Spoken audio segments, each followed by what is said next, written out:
Okay, I can of course zoom in this window in all the same ways I can zoom in the edit window. I can use my zoomer. I can use the plus and minus keys.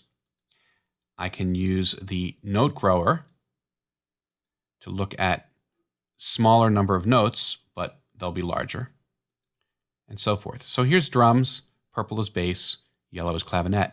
I have another way of looking at notes, and that's using this icon. This will display notes in different shades of red based on velocity. The darker the red, the higher the velocity. But of course, I could see velocity very easily by clicking my automation lane, and there is my velocity. Each note is colored based on the track color. If I only want to see my clavinet, I just unshow these or hide these, and there's my clavinet.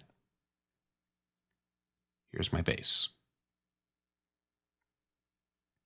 Now, as I said earlier, any track that has a pencil is selected for editing. Right now it's the bass, now it's a clavinet, now it's the drums. And I can also select the track for editing up here, as long as it's one of the ones that's showing. So if I show all my MIDI tracks and I want to edit the guitar, I just choose guitar from the drop-down menu, or I click over here. I have a solo and mute button, and here's how they work.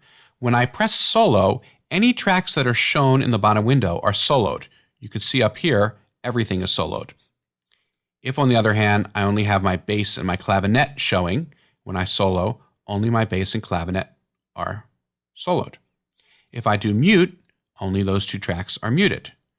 Well, you're probably asking, what happens if I solo something up here and I solo something different down here?